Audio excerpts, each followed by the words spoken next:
السلام علیکم ناظرین، پروگرام مکالمہ کے ساتھ آپ کا میزبان ذوالفقار رہا تھا حاضر خدمت۔ ناظرین، ایک عرصہ سے پاکستان کی سیاست میں مارچ اور اپریل 2016 کی نشاندہی کی جا رہی تھی کہ ان 2 ماہ کے اندر پاکستان کی سیاست میں ایک ڈراسٹک تبدیلی آئے گی، پاکستان کی سیاست بالکل بدل کر رہ جائے گی۔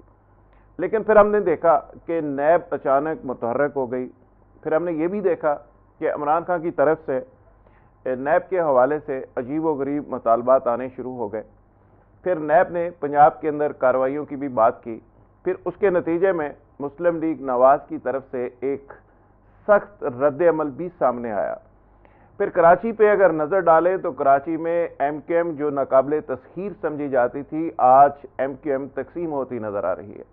مصطفیٰ کمال اور انیس قائم خانی اچانک دبئی سے کراچی پہنچے اور آتے ہی انہوں نے دھواں دار ایک پریس کانفرنس کی، جس میں انہوں نے اپنے نئے عزم کا اظہار بھی کیا اور روئے بھی، اور ساتھ ہی ساتھ مصطفیٰ کمال نے ایک نئی پارٹی بنانے کا اعلان بھی کر دیا اور پاکستان کے جھنڈے کو اپنی نئی پارٹی کا فلیگ ظاہر کیا۔ اور انیس قائم خانی اس دن تو خاموش رہے، لیکن اب انیس قائم خانی نے بھی بولنا شروع کر دیا ہے۔ عمران خان کہتے ہیں کہ میاں نواز شریف کے خلاف 12 میگا کرپشن سکینڈل ہیں، ان پہ کارروائی ہونی چاہیے اور نیب اس حوالے سے تاخیر نہ کرے۔ یہ عمران خان کی خواہش تو ہو سکتی ہے، لیکن اس میں حقیقت کیا ہے، آج اس پہ بات کریں گے۔ اور میرے ساتھ مکالمہ کرنے کے لیے جو شخصیت موجود ہے وہ کسی تعارف کی محتاج نہیں، ایک سیزنڈ اور سینئر پولیٹیشین جناب شیخ روہیل اصغر MNA۔ شیخ صاحب تھینک یو ویری مچ۔ جی مہربانی ڈاکٹر صاحب۔ شیخ صاحب، پاکستان کی سیاست کوئی عجیب و غریب شکل اختیار کرتی ہوئی نظر آ رہی ہے۔ پہلے تو شیخ رشید صاحب پشین گوئیاں کرتے تھے کہ مارچ اور اپریل میں دنیا بدل جائے گی، سیاست بدل جائے گی، پتہ نہیں کون زندہ رہے گا اور کون فنا ہو جائے گا، لیکن ان کی ساری باتیں تو پوری ہوتی نظر نہیں آ رہی، لیکن کچھ نہ کچھ ہوتا نظر آ رہا ہے۔ آپ کو کیا نظر آ رہا ہے؟ بسم اللہ الرحمن الرحیم۔ یہ ہماری بدقسمتی ہے کہ اب سیاست دان کم ہوتے جا رہے ہیں، اور یہ جو آپ ہوتے ہیں اسٹرالجر اور پشین گوئیاں کرنے والے وہ زیادہ ہوتے جا رہے ہیں۔ اب میں نے کوئی ایسی پشین گوئی کسی نے کی ہو، کسی سیاسی آدمی نے، صحیح، اور وہ پوری ہو۔ ویسے صحافیوں میں بھی ایسی کمی نہیں ہے، کافی لوگ چل رہا ہے وہ ایک، آپ پھر ایک طرف چل پڑتے ہیں نا۔ حالانکہ یہ جو تھا شعبہ، یہ ہمارے انجہانی پیر پکاڑا صاحب کے پاس تھا، ٹھیک، اور وہ مزاح کے پہلو میں بات کرتے تھے اور ان کو شغف بھی حاصل تھا، تھوڑا سا ان کو علم بھی تھا، ان کی بات کا لوگ ویٹ بھی دیتے تھے اس کو۔ اب تو یہ ہے کہ آپ جو آپ کے منہ میں آتا ہے الفاظ آپ کے، آپ نے اپنے انٹرو میں ایک بڑی خوبصورت بات کی ہے کہ یہ خواہش ہو سکتی ہے، لیکن حقیقت کا اس کے ساتھ تعلق نہیں ہے۔ اگر سیاستدان اپنی ذاتی پسند اور ناپسند سے ہٹ کے ملک کی بہتری کے لیے، عوام کی بہتری کے لیے سوچے تو میرے خیال میں زیادہ بہتر ہوگا۔ ہماری کوشش ہوتی ہے کہ ہم کسی بھی شخصیت جو آ کے حکومت میں بیٹھتی ہے اس کو اتنا خراب کریں کہ ایک طوفان اٹھ جائے۔ در حقیقت آپ اس شخصیت کو کمزور نہیں کر رہے ہوتے، آپ اسٹیٹ کو کمزور کر رہے ہوتے ہیں۔ شخصیات تو آتی ہیں، چلی جاتی ہیں، حکومتیں بنتی ہیں، ختم ہو جاتی ہیں، لیکن اسٹیٹ اگر کمزور ہو جائے تو پھر آپ کا میرے خیال میں جینا مشکل ہو جاتا ہے۔ بڑی مشکل سے آپ نے آہستہ آہستہ اس ملک کو آپ اس ڈگر پہ ڈالنے میں کامیاب ہوئے جو ایک امن کا ہے، ایک معاشی طور پہ خوشحالی کا ہے۔ عوام کے ثمرات کو تھوڑا عرصہ لگے گا، وہ ثمرات عوام تک منتقل ہوں گے، لیکن بدقسمتی پھر وہی اپنی خواہشات کا وہ جو ہے ایک محل، وہ آپ نے کھڑے شیخ صاحب یہ ثمرات کب منتقل ہوں گے؟ 2.5-3 سال تو ہو چکے ہیں۔ میں آپ کو گزارش کروں کہ آپ اگر آج آپ دیکھیں گے تو آپ کو سمجھ نہیں آئے گی۔ اگر آپ اس کا مقابلہ کریں اور اس کا اگر مقابلہ کریں، دور نہ کریں، آپ 2013 سے پہلے ماضی کی حکومت سے، میں حکومت کی بات نہیں کر رہا، حالات کی بات کر رہا ہوں، تو اگر آپ اس سے اگر مقابلہ کریں گے تو آپ کو اس میں بہت فرق محسوس ہوگا۔ کراچی، ٹیررزم، معاشی جو آپ کا خزانہ، آپ کے حالات بالکل۔ اور ایک اور بات تو میں ایک بات جو عرض کرنا چاہتا ہوں آپ کے یہاں پہ، ایک تو ہم وقت سے پہلے اندازے لگا لیتے ہیں اور فیصلہ بھی دے دیتے ہیں، فیصلے اکثر آپ نے دیکھا ہوگا فیصلے آتے ہیں سیاستدان اپوزیشن کی طرف سے فیصلے آتے ہیں کہ جیسے ایک مثال کے طور پہ پیٹرول سستا کرنا چاہیے تھا. جیسے جیسے افیکٹس آئیں گے ویسے ویسے گورنمنٹ اس کے افیکٹس جو ہے وہ لائے گی اس کے اوپر, اور اس کی قیمت آج دیکھ لیجیے آپ کے سامنے آپ کے سامنے.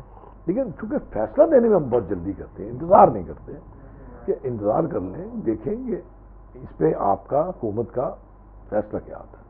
لیکن ہمیں چونکہ جلدی ہے, ہم چاہتے ہیں کہ کسی نہ کسی طرح حکومت گرے اور ہم اس پہ.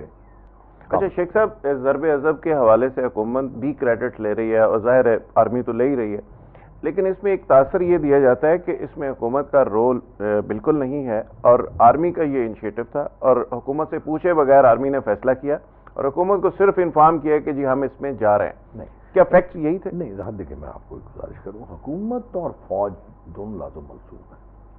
ضرب عضب کوئی شک نہیں کہ آپ نے ٹینک چلانے ہیں وہاں پہ, آپ نے ایئر فورس استعمال کرنی ہے, آپ نے وہاں پہ بندوقیں چلانی ہیں, وہ حکومت تو جا کے نہیں چلا سکتی نا. کوئی پرائم منسٹر نہیں جائے گا, کوئی وزراء نہیں جائیں گے, کیونکہ ان کو تو اس بات کا علم نہیں ہے, نہ ان کو اسٹریٹجی کا پتہ ہے, نہ وہ پلاننگ. لیکن یہ مشترکہ فیصلہ تھا, کنسنسس کا فیصلہ. میں آپ کو یہ گزارش کرنے جا رہا ہوں نا. اب دیکھیں بات یہ ہے کہ ضرب عضب آپریشن ایک دن میں تو نہیں ہوا ہوگا نا کہ آج آپ نے فیصلہ کر لیا کہ جی صبح آپ نے ضرب عضب شروع کرنی ہے, آپریشن شروع کرنا ہے. ایسا نہیں ہے, پلاننگ ہوئی ہوگی, نام رکھا گیا ہوگا, نام تجویز کرتے ہوئے بڑا وقت لگتا ہے. بچے کا نام رکھنے کے آپ وقت لگ جاتا ہے, تو یہ تو ایک بہت بڑا آپریشن ہے جس لیے پلاننگ کی. پھر اس میں سب سے بڑا کمپوننٹ وہ ہے آپ کے فائنانسز. اوکے, جو گورنمنٹ کے بغیر کو دے نہیں سکتا, کوئی نہیں کر سکتا. پھر یہ کیسے ممکن تھا پتہ نہیں. اب یہ ایسا تاثر کون لوگ دے رہے ہیں, کیوں دے رہے ہیں, مقصد کیا؟ نیگیٹو سیاسی طور پہ یتیم لوگ, مطلب وہ سمجھتے ہیں کہ سوائے کسی ایک فورس کو پلیز کر خوش کر کے شاید وہ وہی نتائج حاصل کر لیں جو ایک زمانے میں 97 میں یا 98 میں ہوئے تھے. پھر اس کے بعد اس سے پہلے جب ذوالفقار بھٹو صاحب تھے اس کے زمانے میں ہوئے تھے. تو خیال کیا جا سکتا ہے, خواہش تو ہوتی ہے. اس کا مطلب ہے کہ کراچی کی روشنیاں واپس لانے کا جو حکومتی دعویٰ ہے اس کا کریڈٹ بھی حکومت کو دینا پڑے. میں نے آپ کو بتایا نا کہ آپ یہ دیکھیں کہ ٹھیک ہے آپریشن کرنے, آپ رینجرز آپریشن کر رہی ہے, لیکن رینجرز کو اگر آپ فیڈ نہیں کریں گے, رینجر کے جو معاملات ہیں جو جس پہ فائنانسز انوالو ہیں, اگر آپ ان کو میٹ نہیں کریں گے تو کیسے آپ کر پائیں گے, کس طرح آپ آگے لے کے چلیں گے؟ تو وہ حکومت کا کام ہے ان چیزوں کو ارینج کرنا. یہ تو فیکٹ ہے کہ ایک دن بھی آپریشن نہیں چل سکتا اگر گورنمنٹ فائنانس نہ کرے, سپورٹ نہ کرے. اور پولیٹیکل ول جو گورنمنٹ کی تھی, جس دن اے پی ایس کا واقعہ ہوا اس کے بعد ساری لیڈرشپ سر جوڑ کر بیٹھی, نیشنل ایکشن پلان ترتیب دیا گیا. اس کے بعد نظر یوں آ رہا ہے کہ وہ پولیٹیکل ول جو اس دن تھی وہ آہستہ آہستہ ودرا ہوتی ہوئی چلی گئی. میرے خیال میں شاید پھر آپ نے اس طرف دھیان نہیں دیا جو بات میں کہہ رہا ہوں. نہیں, بات آپ بڑی امپورٹنٹ کر رہے ہیں, لیکن اس طرح پولیٹیکل ول میں وہی عرض کرنے جا رہا ہوں نا ذوالفقار, کہ مثال کے طور پہ گورنمنٹ ایک کام کرتی ہے اور وہ کام بہت اچھا ہے. اب اپوزیشن کبھی بھی اس کو نہیں کہے گی اچھا, وہ کوئی نہ کوئی اس میں سے کیڑے نکالیں گے, کوئی نہ کوئی اس میں کوئی رکاوٹیں ڈالنے کی کوشش کریں گے, اور تاکہ یہ کریڈٹ یا یہ اچھائی جو ہے یہ گورنمنٹ کے کھاتے میں نہ پڑے. کیونکہ آنے والے وقت میں جب آپ جائیں گے الیکشن میں تو پھر آپ بتائیں گے نا آپ نے کیا کیا, اپوزیشن اپنے کام بتائے گی, آپ اپنے کام بتائیں گے, تو پھر اس کا کریڈٹ جو اچھے کاموں کا کریڈٹ تو گورنمنٹ کو ملے گا. آپ کہہ رہے ہیں کہ گورنمنٹ کی گڈ گورننس جو ہے وہ اپوزیشن کے ٹارگٹ پہ ہے. بٹ آبویسلی آپ جو بھی کام کریں گے آپ اگر, لیکن اس میں تو آئی ایس پی آر خود بھی کہتی ہے کہ حکومت اس طرح سے تعاون نہیں کر رہی. آئی ایس پی آر کی ایسا کوئی بیان نہیں ہے. آئی ایس پی آر ایسا کوئی بیان نہیں ہے. یہ ہو سکتا ہے کوئی ڈیلے ہو سکتا ہے, ڈیلے اس لیے ہو سکتا ہے اس کی ایک پلاننگ ہوتی ہے, اس کا ایک طریقہ کار ہے. یہ تھوڑی ہے کہ کسی کے اپنا ذاتی مال و دولت تو نہیں ہے کہ آپ, لیکن اس ایشو پہ حکومت اور فوج سیم پیج پہ. جی بالکل, یہ ذوالفقار اس کے بغیر کام چل نہیں سکتا. یہ لوگ جو باتیں کرتے ہیں, جو میں نے آج آپ کے سامنے بات رکھی ہے, شاید ہو سکتا ہے کسی نے بات کی ہو, بڑے بڑے سیانے لوگ ہیں یہاں پہ, کمی نہیں ہے. مطلب آپ کی جگہ پہ بہت سارے سیانے لوگ بیٹھتے ہیں, رات کو بیٹھ جاتے ہیں اور پھر وہ سارا کچھ نکالتے ہیں اس میں سے. تو اس لیے میں یہ کہہ رہا ہوں کہ یہ ایک آپ نقطہ میرا آپ کی وساطت سے میں آج بیان کہہ چلا ہوں کہ اس کے علاوہ اور میرے خیال میں اس سے ٹھوس دلیل کوئی نہیں ہو سکتی کہ گورنمنٹ جب تک فائنینسز نہ دے میرا نہیں خیال کہ کوئی چیز آپ کر سکتے. شیخ صاحب آپ کی سیاست پہ بڑی گہری نظر ہے. کراچی کی سیاست ایک کروٹ لے رہی ہے, ایک نئی شکل اختیار کر رہی ہے. کراچی میں ایم کیو ایم ایک ایسی سیاسی حقیقت ہے کہ جس کو 246 میں پوری پلاننگ کے باوجود ایک سیٹ نہیں ہرائی جا سکی. پی ٹی آئی اور جماعت اسلامی کا اتحاد بھی تھا. آج کیا ہم دیکھ رہے ہیں 2016 میں ایم کیو ایم ٹوٹنے جا رہی ہے, گروپ بندی ہو رہی ہے؟ ڈپینڈ کرتا ہے. میں اتنا آپٹیمسٹک آدمی نہیں ہوں. میں جو گراؤنڈ ریئلٹیز ان کو سامنے رکھتا ہوں. یہ سب سے اہم جو چیز ہے اس وقت وہ ہے آپ کے الطاف صاحب کی صحت. اوکے. اگر وہ رہتے ہیں, اللہ ان کو زندگی عطا کرے جی, وہ کسی کا رشتہ ہے ان کا, تو پھر میرے خیال میں شاید تھوڑا مشکل ہوگا, شاید مشکل ہو. اور اگر خدا نخواستہ ان کو کچھ ہوتا ہے تو پھر اس کا شرازہ بکھر جائے گا. پھر میرے خیال میں جو سب سے زیادہ ایکسیپٹیبل کراچی کی سیاست کی حد تک اور اردو سپیکنگ کی حد تک جو سب سے زیادہ ایکسیپٹیبل ہے وہ مصطفیٰ کمال نظر آتا ہے. لیکن باقی لوگوں پہ آپ نے دیکھا ہوگا کوئی نہ کوئی اعتراضات ہیں, انگلی اٹھتی ہے. جی ہاں, کوئی کنٹروورسی ہے. باقی جتنے لوگ ہیں جو آپ کو مین ایکسٹریم میں نظر آتے ہیں ان میں کوئی نہ کوئی چیز نظر آتی ہے آپ کو. ایک ایسا شخص جس کو ایم کیو ایم نے اپنے دور حکومت میں بھی جب بھی ایک برانڈ کے طور پہ, ایک ماڈل کے طور پہ پیش کیا, اس کی تعریفیں کرتے رہے. اب اس کی تعریفیں کرنے میں تھوڑا وقت لگے گا. لیکن جو لوگ تعریفیں کرتے رہے وہ آج بینر اٹھا کے اسی مصطفیٰ کمال کے خلاف نعرے لگا رہے ہیں. لیکن اس کو زیادہ اتنی امپورٹنس نہیں دی جائے گی, کیونکہ دیکھیں نا, یہ بات یہ ہے کہ آج میں آپ کی تعریف کر رہا ہوں, کل میں اگر آپ کی برائیاں کر رہا ہوں تو سننے والے دیکھنے والے ضرور میری شخصیت پہ شک کی نگاہ ضرور کریں گے کہ یہ کل والی بات غلط تھی, آج والی کہہ رہا تھا یا آج ٹھیک کہہ رہا ہے. تو اس لیے یہ میں نے آپ کو کیا نا, اس کے متعلق کوئی کنٹروورسی نہیں ہے. جہاں تک اقتدار حاصل کرنے کا تعلق ہے یا کسی چیز کو حاصل کرنے کا تعلق ہے, وہ تو ہر کسی کا. یہ بھی کہا جا رہا ہے کہ مصطفیٰ کمال کو گورنر سندھ اور دیگر کئی لیڈرز کا سپورٹ بھی حاصل ہے. بظاہر کوئی ایسا نظر تو نہیں آیا ان کے بیانات سے. بڑا گورنر صاحب کا جو بیان تھا وہ بڑا عجیب و غریب ہمیشہ کی طرح. نہیں, بڑا ان کا بیان بڑا پڑھا لکھا, نپا تلا اور الفاظ بڑے سوچ سمجھ کے استعمال کیے ہوئے. بس یہی فرق ہے نا پڑھے لکھے اور ان پڑھ آدمی میں. ان پڑھ آدمی صرف آپ کے خیال میں پریڈکشن کرتے ہیں. مصطفیٰ کمال کی شخصیت میں یہ کرشمہ ہے کہ وہ ایم کیو ایم کو لیڈ کر سکتا ہے. میں نے آپ کو گزارش کی نا کہ ایم کیو ایم نے ہی تو مصطفیٰ کمال بنایا. ٹھیک, ایم کیو ایم نے اپنی تعریفوں کے ساتھ, اپنے الفاظوں کے ساتھ, اپنے سپورٹ کے ساتھ مصطفیٰ کمال کو بنایا. اب ایم کیو ایم مصطفیٰ کمال کو صرف اس لیے رد کر رہی ہے کہ مصطفیٰ کمال جو ہے وہ اپنا شیئر مانگ رہا ہے.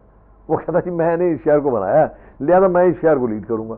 تو اب اس میں آ کے اب دیکھنا یہ ہے کہ مصطفیٰ کمال کا ڈائریکٹلی مقابلہ ہے جی ایم کیو ایم کے ساتھ نہیں, Altaf Hussain. M Q M نام ہے الطاف حسین کا. اب ان کا مقابلہ الطاف حسین صاحب کے ساتھ ہے. اب دیکھتے ہیں کہ جو ان کے بنانے والے تھے. اچھا, اس میں یہ بھی بات ہو رہی ہے کہ کسی کے اشارے پہ مصطفیٰ کمال آئے ہیں, کوئی لانے والے ہیں, کوئی ڈوریاں ہلا رہے ہیں. یہ ایم کیو ایم کی طرف سے بہت ساری باتیں آ رہی ہیں. تو آپ کو لگ رہا ہے کہ ان کو پیچھے سے کوئی اسٹیبلشمنٹ یا کوئی اور طاقت سپورٹ کر رہی ہے؟ اس میں دو چیزیں. ایک تو ہمارے ہاں یہ ایک رواج بن گیا ہوا کہ لوگ لا رہے ہیں. کیوں بھائی, کیوں لائیں گے, کیوں, ان کا کیا انٹرسٹ, کیا صحیح انٹرسٹ کیا ان کا. اگر آپ یہ کہیں گے جی کہ ایم کیو ایم کو وہ اس لیے لا رہے ہیں کہ ایم کیو ایم کو ختم کرنا چاہتے ہیں تو ایم کیو ایم تو وہیں رہے گی. اگر وہ آئیں گے, دوسرا صاحب آئیں گے تو ایم کیو ایم تو رہے گی, صرف ایک شخص ایلیمنیٹ ہو جائے گا. اور اگر آپ نے وہاں پہ یہ سمجھتے ہیں مفروضہ, یہ میں اپنی طرف سے نہیں کہہ رہا, میں ایک ایگزامپل دے رہا ہوں, یہ نہیں خدا نخواستہ میں کسی بھی الزام نہیں. اب آپ سمجھتے ہیں کہ جی M Q M negative activities میں شامل ہے تو بھی آپ نے آپریشن شروع ہوا ہے, صاف کر دیجیے. ٹھیک, آپ کا اختیار اختیار میں. تیسرا میرا خیال ہے یہ کہ ہاں کچھ ایسے لوگ جو اپنے منصب سے ہٹ جاتے ہیں ان کی وہ خواہشیں ہوتی ہیں کہ ان کا نام زندہ رہے، ان کو کوئی نہ کوئی نوکری ملی رہے تاکہ وہ اپنے اس کام میں مصروف رہیں. عادت پڑ جاتی ہے نا، ایک 30-40 سال آپ نوکری کرتے ہیں تو پھر آپ کو ایک روٹین بن جاتی ہے کہ آپ نے توڑ جوڑ ادھر سے اٹھا کے ادھر، ادھر سے اٹھا کے ادھر، تو پھر وہ شاید اس قسم کی جو آپ شیخ صاحب کراچی میں ہم نے دیکھا کہ ایک ضمنی الیکشن جس کا میں نے پہلے بھی ذکر کیا، اس میں پی ٹی آئی اور جماعت اسلامی مل کر بھی، اور بھی بہت سارے فیکٹرز تھے، ایم کیو ایم کو شکست نہیں دے سکے. آج اگر ایم کیو ایم بریک ہوتی ہے، دڑے بندی کا شکار ہوتی ہے، تو مسلم لیگ نواز کے لیے کچھ سپیس وہاں پہ پیدا ہوگی؟ میرے خیال میں مسلم لیگ نواز کے لیے سپیس تو ہر وقت تھی وہاں پہ، لیکن اصل بدقسمتی سے ہوا یہ کہ وہاں پہ پروونشل جو آپ کی آرگنائزیشن تھی وہاں پہ تھوڑا سا مس انڈرسٹینڈنگ ہو کے پروونشل آرگنائزیشن جو تھی وہ ختم ہو گئی، بالکل ڈیفیکٹ ہو گئی. تو جو لوگ وہاں پہ کام کر رہے تھے ان میں سے بہت سارے لوگ جو ہیں وہ اپنے اپنے عہدوں پہ چلے گئے، کوئی سینیٹر بن گئے، کوئی اس طرح کا. تو میرے خیال میں میرا اتنا ایکسیس نہیں ہے، میرا اتنا وہاں پہ وہ کیا تجویز یا وہ بات کرنے کا، آپ سمجھتے ہیں کہ سپیس ہمیشہ رہی ہے لیکن نون لیگ کی شاید پرائورٹی نہیں ہے؟ کبھی ممکن نہیں ہے کہ آپ کی گورنمنٹ ہو فیڈرل اور آپ کو سپیس نہ ملے. بہت سارے فیڈرل محکمے ہیں جو آپ جا کے نواز لیگ کی پرائورٹی نہیں ہے سندھ میں؟ میرے خیال میں وہ چونکہ ایک ایسا دھچکا لگا کہ بڑے بڑے لوگ تھے جو نواز شریف صاحب کے ساتھ تھے، ادھر ادھر ہو گئے ساتھی، وہ شاید ادھر ادھر ہو گئے ہیں، تو اس لیے اس طرف زیادہ توجہ نہیں دے سکے. ایک بات تو یہ ہے میرے خیال میں. دوسرا اگر آپ دیکھیں کہ 2.5 سال میں یہ نواز شریف صاحب کا انداز بڑا مختلف ہے. وہ ذرا کام کرنے کے عادی ہیں، بڑے ریلیکس ہو کے بڑے مزے سے کام کرنے والے ہیں، اور وہ چاہتے ہیں کہ حکومت نہیں ملک ترقی کرے اور ملک کے عوام کو فائدہ ہو. تو اتنے وہ مسائل میں الجھے رہے میرے خیال میں پچھلے 3 سال میں کہ شاید ان کو اس طرف ان کی توجہ نہیں آئی. اچھا شیخ صاحب، آج کل احتساب کا دورہ اور احتساب کا موسم چل رہا ہے. پہلے تو زرداری صاحب کے بارے میں بتائیے کہ آپ کے تجربے کی روشنی میں پیپلز پارٹی کہاں نظر آ رہی ہے اور زرداری صاحب کا فیوچر کیا ہے؟ نہیں، میں نہیں سمجھتا میرا تھوڑا تعلق بھی رہا ہے. میں ہمیشہ ان کو کہتا ہوں، پیپلز پارٹی والوں کو کہتا تھا کہ اب تمہارے پاس وہ 2 جن نہیں ہیں، ذوالفقار علی بھٹو اور محترم بے نظیر بھٹو.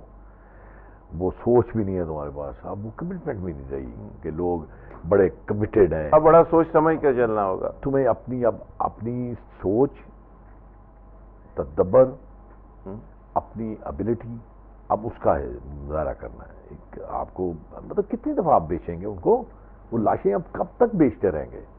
اب دیکھیں نا، آپ سے لوگ سوال بھی تو کر سکتے ہیں. ٹھیک ہے، لاش کے آپ کی مطلب آپ کے بیچنے میں 1 دفعہ لاش پہ ووٹ دے دیے، 2 دفعہ دے دیے، 3 دفعہ دے دیے، ساری زندگی تو یہ اب آپ نے کیا کیا ہے؟ اور اگر آپ نے اپنے مال میں اضافہ کیا ہے اور آپ نے مال بھی، اگر چلیے ٹھیک ہے مال بھی بنایا آپ نے، لیکن مال بنانے کا اس کی کوئی حد ہوتی ہے. طریقہ، وہ طریقہ ایسا تھا کہ بچہ جان گیا کہ آپ کیا کر رہے ہیں. اوکے شیخ صاحب، یہاں لیتے ایک بریک، اور بریک سے جب واپس آئیں گے تو شیخ روحیل اصغر ہمارے ساتھ موجود ہیں. مکالمہ کا سلسلہ جاری ہے، اسٹے ود اس.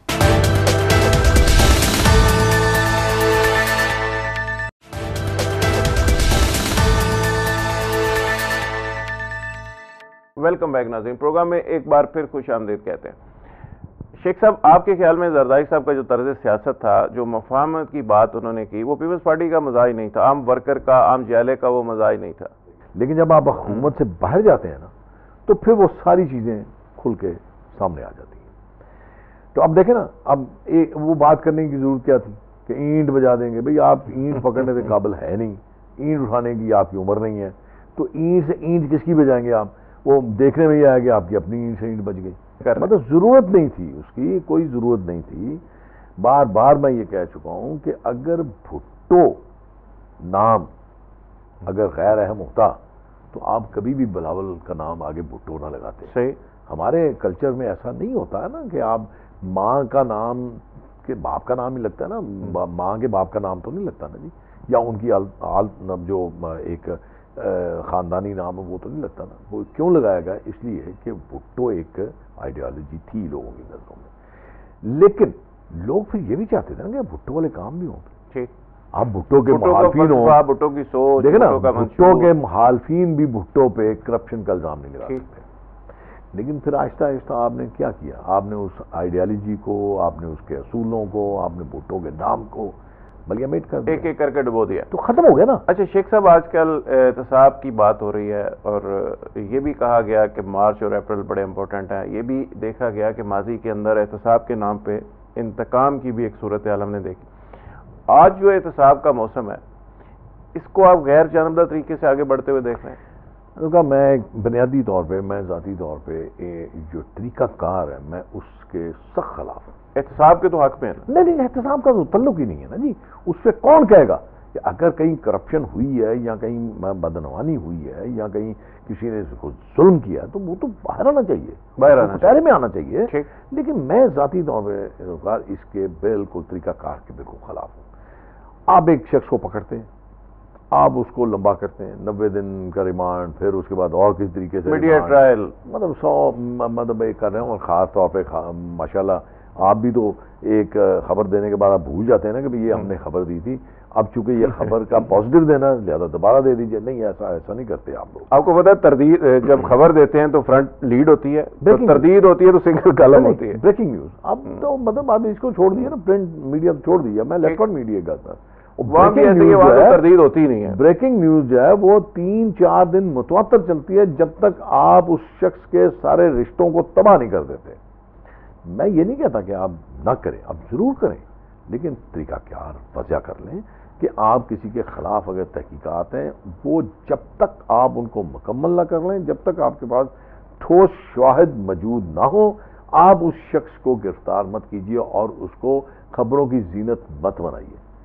مطلب آپ کیسے، جب اگر آپ ایک شخص کو پکڑتے ہیں اور اس کے بعد آپ اس کو ملیا میٹ کر دیتے ہیں، اس کی عزت، اور تھوڑے عرصے کے بعد پتہ چلتا ہے کہ یہ شخص جو آپ نے پکڑا بے گناہ تھا، وہ ٹھیک نہیں پکڑا آپ نے، بے گناہ تھا، پھر آپ کیسے وہ سارا جتنا امیج اس کا بنا ہے وہ کیسے؟ شیخ صاحب یہ بات آپ کی بڑی امپورٹنٹ ہے، بڑی درست ہے، لا کے اندر بھی امینڈمنٹ ہونی چاہیے۔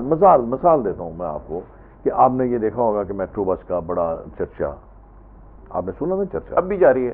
اچھا، پھر آپ نے یہ سنا ہوگا وہ چنیوٹ والا معاملہ، سنا ہوگا آپ نے وہ بھی، پھر اس کے علاوہ بھی بہت سارے، پھر آپ نے LDA کا سنا ہوگا بڑا زوراور۔ اب دیکھیے چنیوٹ والا معاملہ یہ تھا کہ چودھری پرویز لائی صاحب نے بغیر ٹینڈرنگ کیے ایک فرم کو وہ الاٹ کر دیا، تھوڑا سا لگا، ہائی کورٹ میں چلا کیس، اس کے بعد ہائی کورٹ نے 2-2.5 سال کے بعد یہ کہا کہ یہ جو کیا گیا غلط کیا گیا، پنجاب حکومت نے بالکل ٹھیک کیا اس کو کینسل کر کے۔ اب 2014 میں آپ نے جب ہائی کورٹ نے یہ کہا کہ یہ غلط ہوا ہے اور اس پہ زیادتی ہوئی ہے، اس کے اوپر آپ اس کی پوری تحقیقات کیجئے اور ان کو کٹہرے میں لے کے آئیے، اور 2014 میں نیب نے 2014 میں ان کو ایک کلین چٹ دے دی ان کو۔ کتنی مطلب یہ آپ ذرا غور فرمائیے کہ ایک ہائر کورٹ آپ کو یہ کہہ رہی ہے، آپ نے چٹ پکڑا دی۔ اورنج ٹرین، میٹرو بس چل رہا ہے، آپ نے 2013 سے آپ نے اپنے جو بھی آپ نے کہا آپ کو پیش کر دیا، لیکن آج تک آپ نے کوئی ڈیسیژن نہیں کیا۔ لیکن شیخ صاحب اورنج لائن کے جو ٹھیکیدار ہیں وہ گرفتار ہو چکے ہیں، اور کہا جا رہا ہے کہ وہ یہ کہا جا رہا ہے، آپ دیکھیں نا یہاں پہ پھر وہی بات آ جاتی ہے، میٹرو کا کیس تو ٹیک اپ ہو چکا ہے، میں وہی کر رہا ہوں، بات وہی پہ انویسٹیگیشن ہو رہی ہے۔ نہیں سر، پچھلے 3 سال سے نہیں، LP نیب نے کچھ نہیں ہے، جو سمن کیا ہے کچھ نہیں ہے، یہ صرف اخباروں میں اور صرف۔ لیکن شیخ صاحب لوگ تو یہ سوال کر رہے ہیں کہ وہ آگ کتنی سیانی تھی جو LDA میں لگی، اب صرف ایک کمرے کو جا کے اس نے جلایا اور اس کے بعد اب یہ دیکھیں نا، LDA کا جو LDA سٹی کا معاملہ تھا اس کے لیے پنجاب حکومت نے DG LDA کو یہ تنبیہ کی اور آرڈر کیے کہ جائیں اور جا کے پریزنٹیشن دیں اور نیب کے سامنے پیش ہو کے ان کو ساری کلیئر کر کے آئیں۔ پنجاب نے وہاں پہ کہیں جو میٹرو کا ریکارڈ جو جل گیا، میں آپ کو گزارش کروں، میٹرو کا آپ یہ کہتے ہیں جی کہ آپ کا یہ اورنج ٹرین والا جو بندہ ہے وہ پکڑا گیا کانٹریکٹر، وہ اورنج ٹرین کے کانٹریکٹ میں پکڑا گیا، پرانے میں پکڑا گیا، وہ پرانے تھے اس کے جو اس نے غلطیاں خامیاں کی، تو کہیں بھی پاکستان کی فیڈرل گورنمنٹ نے یا پروونشل گورنمنٹ نے ان کو کہیں سپورٹ نہیں کیا۔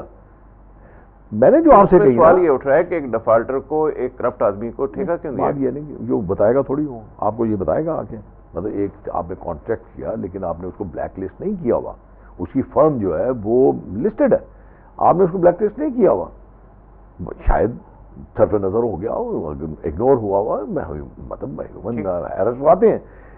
اب اس نے جو ٹھیکہ حاصل کیا وہ ایک کمپٹیٹو پرائسز پہ، مطلب آپ نے ریٹس پہ کیا، تو آپ نے وہ کر لیا. اس میں آپ کا کوئی اس کا ڈیفالٹ نہیں ہے. شیخ صاحب آپ کہہ رہے ہیں کہ جس نے بھی کرپشن کی ہے نیب کو اس کو پکڑنا چاہیے، نہ وزیر اعظم بورڈ اس کا احتساب ہونا چاہیے. بالکل بالکل. شاید اس لیے کہ آپ سمجھتے ہیں کہ آپ نے نہیں کی تو آپ کو پرواہ نہیں، لیکن سوال یہ جن لوگوں نے کی، پرائم منسٹر نے بھی نہیں کہا. پرائم منسٹر نے صرف جس طرح میں نے آپ کو کہا طریقہ کار پہ، جو لوگ بیانات دے رہے ہیں نیب کے خلاف، جی جو ریئیکشن ظاہر کر رہے ہیں جس میں کچھ نہیں ہے، صرف الفاظ کی بات ہے. پرابلم کیا ہے؟ کوئی ایشو نہیں ہے. میں یہی عرض کر رہا ہوں کہ پرائم منسٹر کے الفاظ آپ دیکھ لیجیے. پرائم منسٹر نے یہ کہا کہ جن لوگوں کو شرفا کو، اور ان کا اپنا کوئی مانگ ہے، ایک گروپ ان کو ملا، بزنس مین گروپ ملا، انہوں نے جا کے ان سے یہ کہا کہ اس طریقہ کار میں ان کو اعتراض ہے. اوکے، آپ ضرور کیجئے انویسٹیگیشن، سب کچھ کیجئے. تو آپ کی حکومت ہے، آپ طریقہ کار درست کر دیجئے. میرا اپنا ذاتی خیال، میں وہی کر رہا ہوں نا کہ یا پھر وہی بات آ جاتی ہے. ایک ہمارے اپوزیشن لیڈر ہیں، وہ روزانہ اٹھ کے دوسروں پہ الزام لگاتے ہیں. ان کو پنجاب میں بننے والے پل جو ہیں ان پہ بڑا اعتراض ہے. ان کے اپنے ایک صوبے میں ایک پل بنا ہے اور میرے خیال میں اس پہ ایک کتاب پوری لکھ دی گئی ہے 1000 صفحے کی اس کی تعریفوں میں. ان کو پی آئی اے میں جو لازمی سروس ایکٹ لگا اس پہ بڑا سخت اعتراض ہے، بلکہ وہ تو کہتے ہیں یہ تباہ بربادی کی طرف. اپنے صوبے میں ڈاکٹرز پہ لازمی سروس لگا دی گئی. ان کو پنجاب میں نیب پہ بہت سخت اعتراض ہے. اپنے صوبے میں نیب کا ڈی جی جو ہے وہ صرف اس لیے چھوڑ گیا کہ اس پہ دباؤ ڈالا جائے.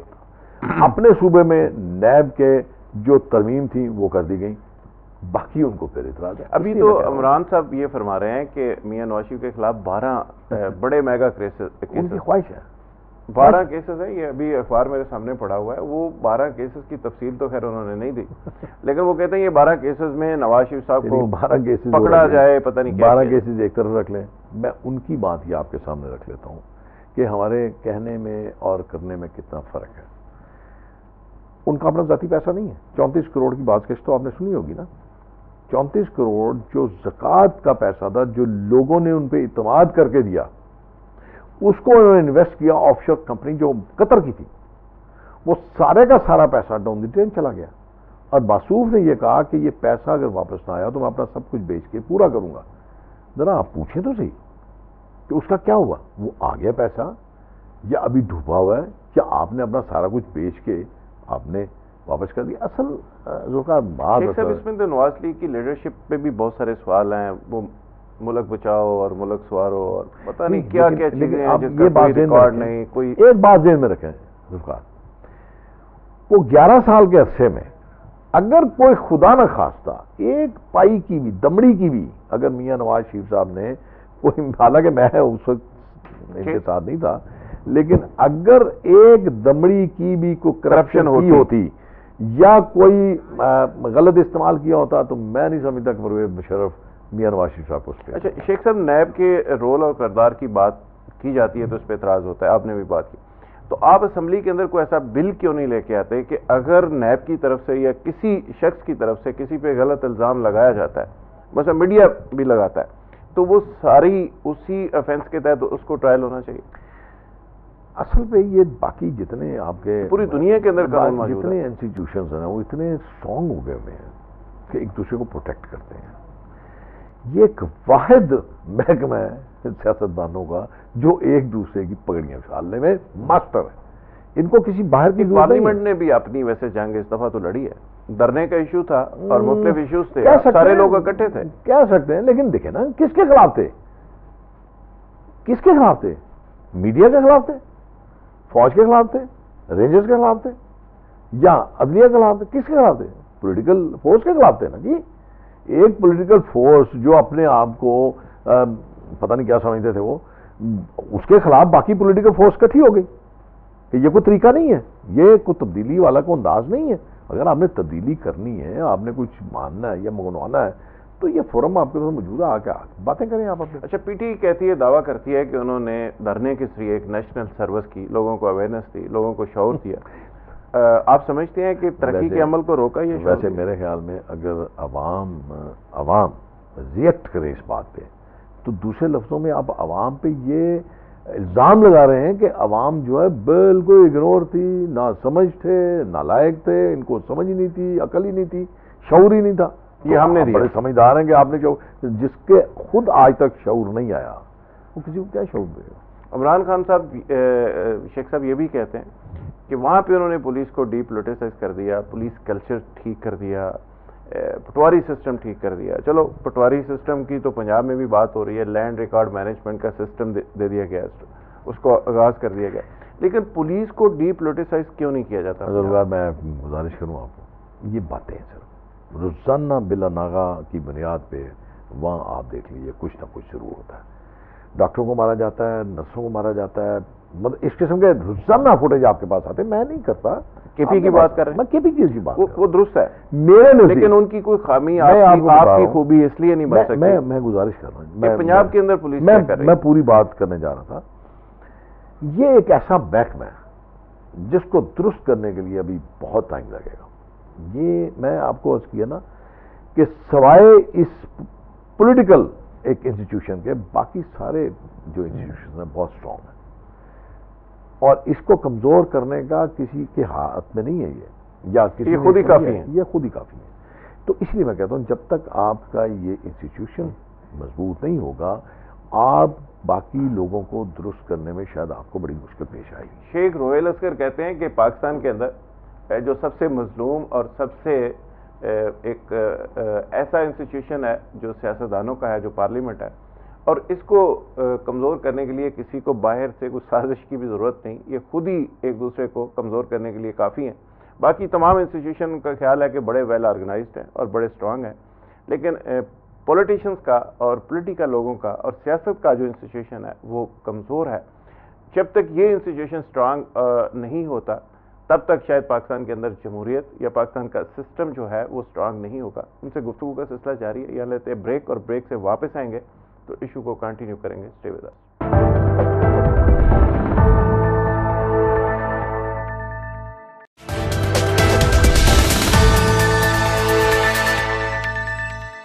ناظرین، پروگرام میں ایک بار پھر خوش آمدید کہتے ہیں.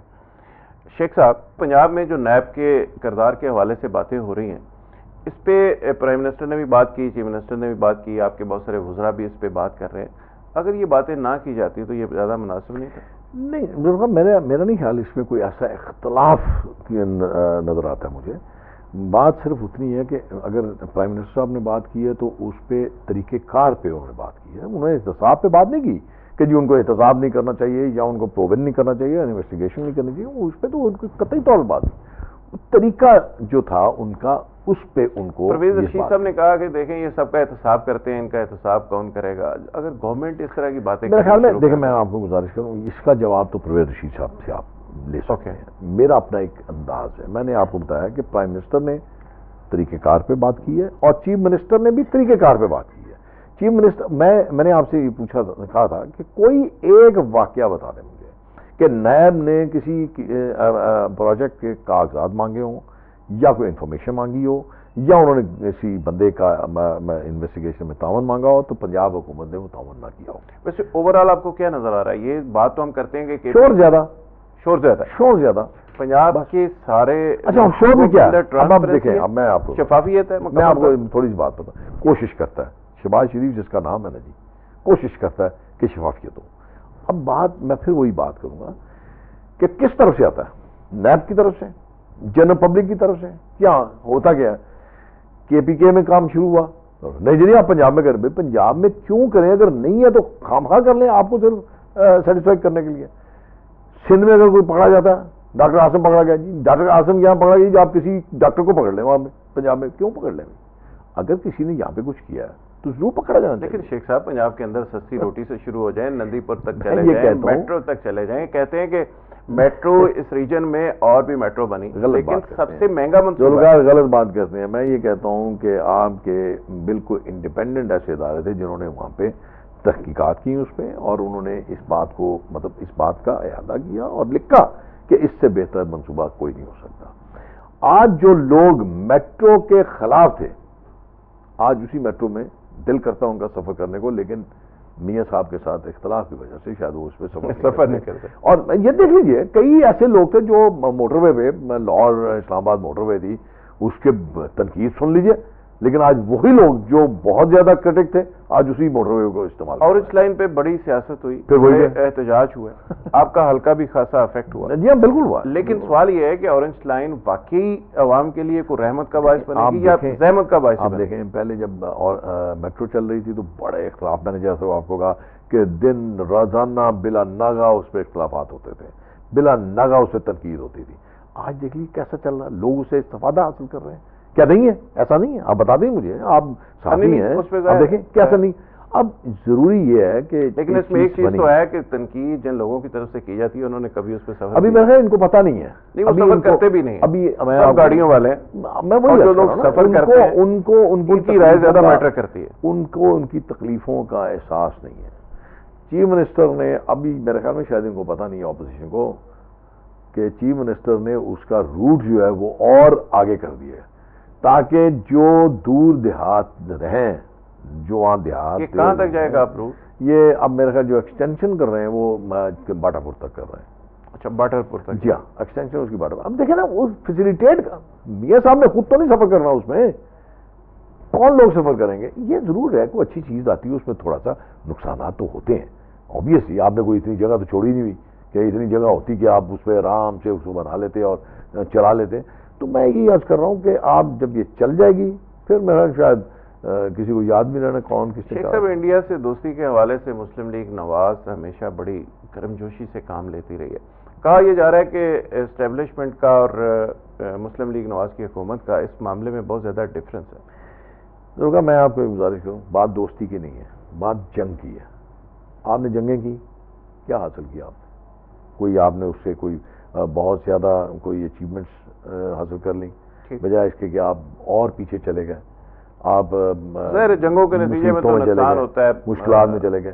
مسلم لیگ نون کی حکومت جنگ کے خلاف ہے. اوکے. اور جہاں تک دوستی کا تعلق ہے، دیکھیں دو موقف جس پہ نون لیگ کی حکومت بالکل اس پہ کوئی اس کو شک و شبہ کی گنجائش نہیں ہے کسی کو بھی، کشمیر اور پانی. اور اس پہ تو کبھی آپ نے پیچھے نہیں ہٹے. جنگ تو میرا خیال ہے کوئی بھی نہیں کہتا کہ جنگ کرے، لیکن سوال یہ ہے کہ یہ دوستی جو ہو رہی ہے کس قیمت پہ ہو رہی ہے، کس اصول کی بنیاد پہ ہو رہی ہے؟ آپ دیکھیں جہاں بھی دوستی اگر ہے، دوستی یہ ہے کہ آپ دشمنی بنا کے ایک دوسرے کے ساتھ منہ دوسری طرف کر کے بیٹھ جائیں اور آپ کے گفت و شنید بالکل بند ہو جائے. اسے سفر کون کرے گا؟ جن لوگوں کا آپ نے پچھلے 67 سال سے ایک پوائنٹ آف ویو یا ان کا ایک موقف یا ان کا ایک ایشو کھڑا کیا ہوا، وہ پھر آپ سفر کریں گے نا. تو اگر آپ ان سے بات چیت کا دروازہ بند کر دیں گے، دوستی میں بات چیت جو ہے اس کا کوئی نہ کوئی حل نکل آتا ہے. دشمنی میں بات چیت ہوتی نہیں ہے تو حل کہاں سے نکلے گا؟ دیکھیے مسئلہ کشمیر اپنی جگہ موجود ہے، پانی کا مسئلہ آپ نے ابھی ذکر کیا، جو کور ایشوز ہیں جب تک یہ حل نہیں ہوتے میں وہی عرض کر رہا ہوں، انڈیا کو موسٹ فیوریٹ نیشن قرار دینا، ٹریڈ اوپن کرنا، میں نے نہیں کیا. انڈیا سے دوستی کی بات ایون کرنا، اصل یہی پرابلم ہے. میں نے نہیں کیا وہ. اگر آپ اس کو تھوڑا سا پروبن کر لیں تو آپ کو پتہ چل جائے گا کہ اس کو کس نے موسٹ فیوریٹ نیشن کس نے قرار دے دیا، کس نے رازداری دے دی، آپ کو سامنے آ جائے گا. لیکن نواز لیگ گورنمنٹ اس حوالے سے خاصی گرم جوشی کا مظاہرہ ہمیشہ سے کرتی ہے. میں نے آپ کو گزارش کی ہے کہ جنگ کے خلاف ہے، بات دوستی کی نہیں ہے، بات ہے جنگ کی. آپ کے پاس کیا آپشن ہے؟ اگر آپ ان سے بات نہیں کرتے تو پھر آپشن ہے کہ آپ اس میں جنگ میں چل جائیں. لیکن کیا ہم نے انڈین سپرمیسی کو تسلیم کر جی نہیں، بالکل نہیں. انڈیا ہمیں ڈکٹیٹ بالکل نہیں. آپ دیکھ لیں کون سا ایسا فورم ہے جہاں پہ پرائم منسٹر نے جا کے آواز بلند نہیں کی. انڈین وزیر دفاع کہتا ہے کہ یہ ہم ڈیسائیڈ کریں گے پاکستان کو کب کہاں اور کیسے جواب دیں. وزیر دفاع کو اس پہ ریئیکٹ کرنا چاہیے تھا ایک بات، اور کیا انہوں نے کیا. آپ نے چیف آف آرمی اسٹاف کا بیان پڑھا ہوگا، پاکستان کے چیف آف آرمی اسٹاف کا بیان. میرے خیال میں ان سب بیانوں سے سب سے بڑا بیان، لیکن پولیٹیکل لیڈرشپ کی طرف سے جواب اس طرح نہیں دیا جاتا. بالکل دیا. آپ کے وزیر دفاع نے اسی طرح اسی الفاظ میں ان کو آپ نے بیان دیا، آپ نے ریئیکشن اسی طرح شو کیا. میں وہی آپ کو عرض کر رہا ہوں نا کہ ہمارا کوئی دشمن نہیں ہے اس انسٹیٹیوشن کا، آپ اپنے خود بہت دشمن ہیں. یعنی کہ میں نے اگر بیان دیا نا، ہاں یہ الفاظ اس طرح کیوں ان کا ہے، یہ زیادہ بڑے الفاظ کہنے چاہیے تھے. یہاں پہ یہ کوشش یہ ہوتی ہے کہ رات سے پہلے پہلے جنگ شروع ہو جائے اور دن سے پہلے پہلے آپ کو نتائج حاصل ہو جائے. اچھا، آج کل یہ بات بڑے تسلسل کے ساتھ حکومت کی طرف سے کی جا رہی ہے کہ کچھ لوگ ترقی کا راستہ روکنا چاہتے ہیں. یہ کون لوگ ہیں؟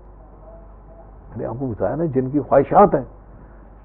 میں بار بار اس بات کو کہتا ہوں، ہمیشہ یہ الفاظ دعا کرتا ہوں کہ آپ کسی شخص کو کمزور نہیں کر رہے، آپ اس انسٹیٹیوشن کو بھی کمزور کر رہے ہیں اور اسٹیٹ کو بھی کمزور کر رہے ہیں. یہ آپ ہے، اس چیز کو عوام کو اب میرے خیال میں سمجھ آنا چاہیے کہ اسٹیٹ کو کمزور کرنا سب سے بڑا کرائم ہے. شیخ صاحب، آپ پرائم منسٹر پاکستان کو ماضی سے بھی جانتے ہیں، آپ ان کے ساتھ رہے، اب بھی آپ حکومت کا حصہ ہیں، اور وہ ابھی آپ کے گھر بھی تشریف لائے تھے 2-3 دن پہلے. ماضی کا پرائم منسٹر میاں نواز شریف اور آج کے پرائم منسٹر میاں نواز شریف میں کیا فرق ہے؟ رتی برابر فرق نہیں ہے.